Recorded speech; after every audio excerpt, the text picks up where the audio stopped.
terjadinya suatu wujud di diri kita dinamakan wujudullah yang bersifat sir bagi Allah. Apa yang dikatakan kodrat rahasia pada diri kita, kodrat rahasia adalah terbentuknya suatu wujud yang tidak berasal dari bumi dan langit. Nah itu ya.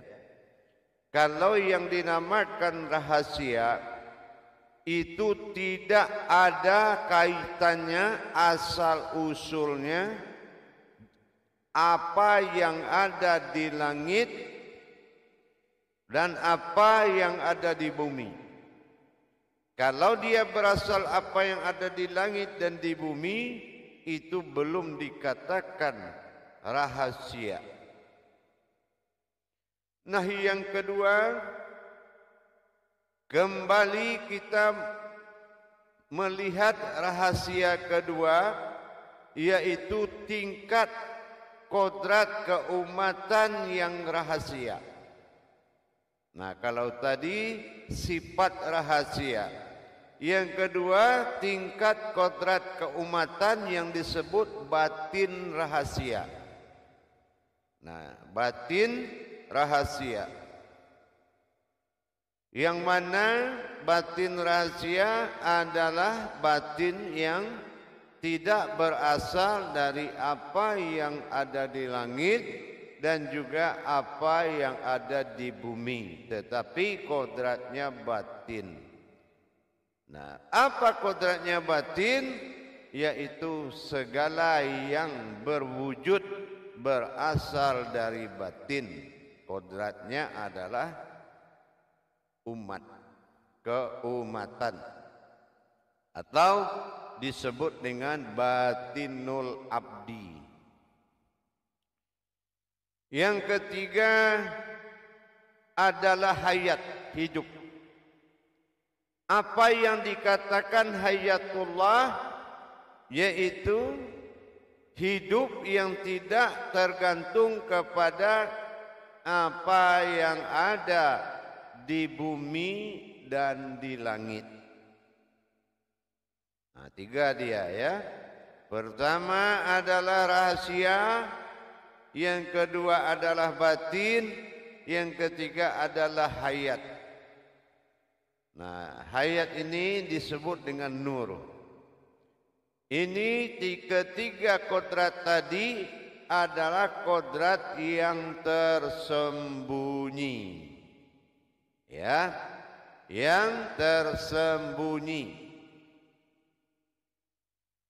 Kalau kodrat yang tersembunyi, dia tidak bisa dilihat berwujud apapun. Ya, nah, berbeda dengan tiga kodrat, ya, tiga kodrat pada zahir, tapi tidak juga berasal dari langit dan bumi. Kalau tadi tiga rahasia dan bersifat rahasia, yaitu batin, sir, batin, dan hayat. Dan ada yang dohirnya juga sifat Allah ini, yaitu tidak juga berasal dari apa yang di bumi dan apa yang di langit. Berarti ini sudah dua, kita mengenal kodrat Allah disebut dengan dua kodrat wujud. Nah gitu ya. Dengan demikian, yang ketiga, kodrat Allah itu tidak berasal dari segala yang tidak di bumi dan yang tidak di langit. Namanya kodrat tunggal. Nah gitu ya, kodrat tunggal. Kita belajarnya pelan-pelan saja ya. Kita bukan ceramah, kita belajar. Fokus dan betul-betul Serius, ya. Kita mengenal 3 kodrat tadi.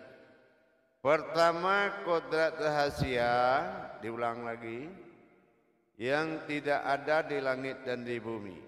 Itu kodrat Allah. Yang kedua, yaitu kodrat yang bersifat batin, juga tidak ada di langit dan di bumi. Yang ketiga, kodrat hayat, juga tidak ada di bumi dan di langit. Nah, ini satu wujud. Satu wujud. Nah ya, ingat. Berarti wujud ini dinamakan wujud rahasia. Yang kedua, wujud yang kedua, yaitu kodrat Allah yang bersifat batin, yang tidak ada di bumi dan di langit. Yang kedua, bersifat zatnya Allah, juga tidak ada di langit dan di bumi. Yang ketiga, sifat nur, juga tidak ada di langit dan di bumi. Nah, ini zohirnya. Kenapa zohir? Yang ketiganya nur, yang keduanya zat, yang ketiganya batin. Tapi zahir bagi Allah. Ya, zahir bagi Allah. Kalau yang pertama, kodrat rahasia, itu rahasia bagi Allah. Bukan zahir, tapi batin bagi Allah. Apa? Sir. Ya, sirnya bagi Allah. Batin dan hayat.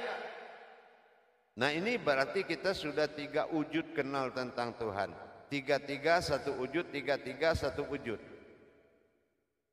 Wujud yang ketiga, yaitu wujud yang tidak berasal dari yang tidak di langit dan di bumi. Nah, berarti dibatalkannya lagi itu. Nah, ini namanya wujud usul, atau ada awal wujud, atau dikatakan ada. Nah, dengan demikian, apa nama wujud itu?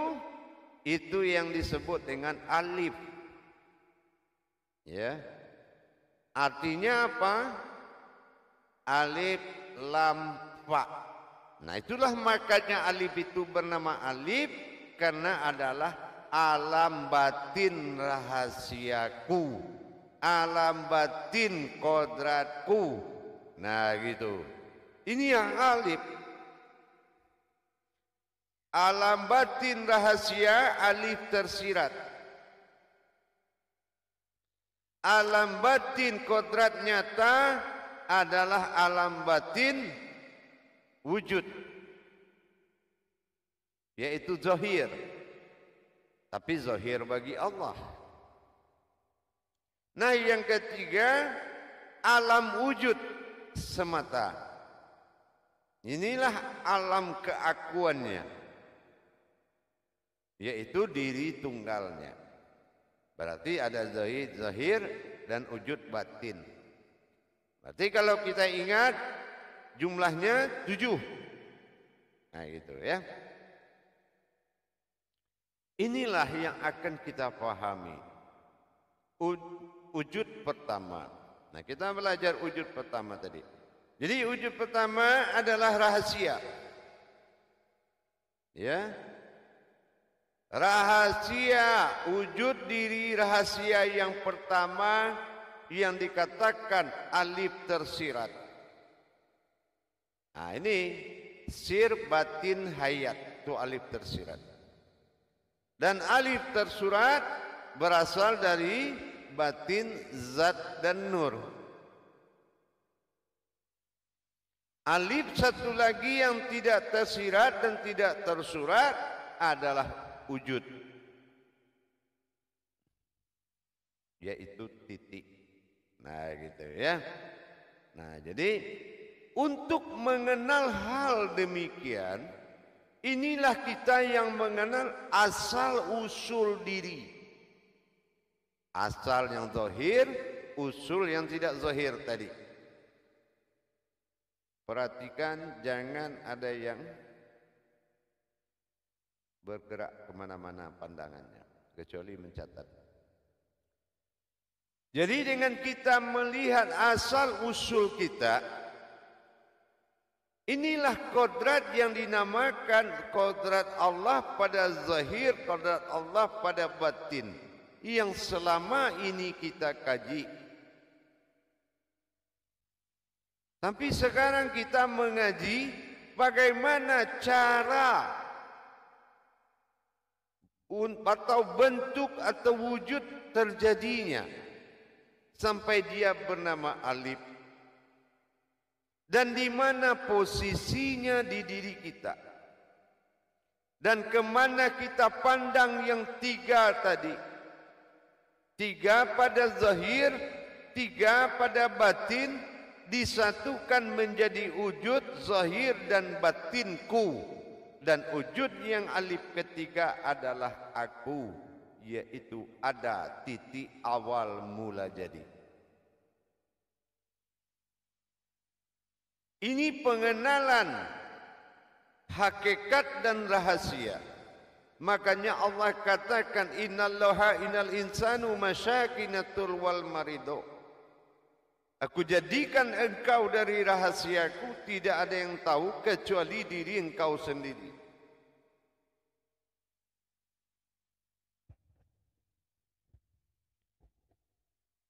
Sangat kita memahami.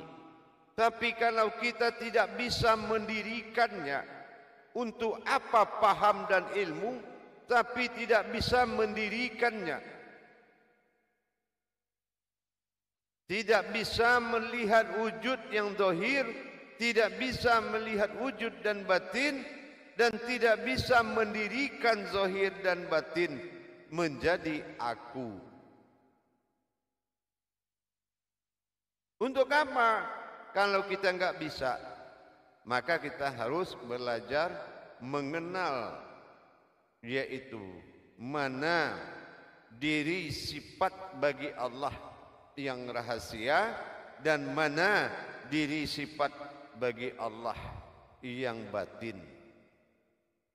Apakah rahasia ini bagaimana bentuk perbedaannya? Padahal kedua-duanya sama-sama tidak terlihat. Tapi kalau sudah dikaji, maka yang tidak terlihat itu akan nyatalah berbeda awalnya. Dan akhirnya kita melihat yang berbeda itu nyata sudah perbedaannya. Tapi kalau kita belum mengkaji, kita tidak bisa meyakini perbedaan tersebut. Perbedaan dari sisi fungsinya. Nah gitu. Dengan demikian, kalau kita sudah berkalam hu Allah dalam bernapas, tapi kita kalau sudah mengkaji, maka kita telah mendirikan kodrat daripada rahasia Allah yang wujud menjadi kodrat nafas, dan yang kedua zahir wujud menjadi hayat. Maka nafas yang tadi menyatu kepada zahir, maka zahir ini menjadi yaitu amruhu, seperti yang sudah kita kaji. Tentunya dengan kita telah menggali kekajian tersebut. Kalau mengenal kita sudah 2 tahun yang silam. Tetapi untuk merinci, membahas, mendirikan, belum kita pernah belajar itu. Dan itu akan kita tajalikan pada waktu dan kesempatan di 10 menit nanti. Jadi jemaah sekalian, belajar kita tentang pemahaman kaedah-kaedah Allah terhadap hak yang dimilikinya, Hakum minallah, engkau adalah milikku. Ini juga harus didasari oleh kajian-kajian yang ditadabur kepada dasar keakuannya. Nah, kalau dasar keakuannya ini sudah dikupas dan dibedah, ditajazus, ditadabur, maka timbullah kepastian diri untuk meyakinkan. Tapi kalau belum masuk masa tadaburnya, sulit bagi diri untuk menjadikan suatu hal yang yakin. Jamaah yang dirahmati Allah rahimakumullah. Baik, kita coba mempelajari bagaimana sejarah terjadinya sebuah garis lurus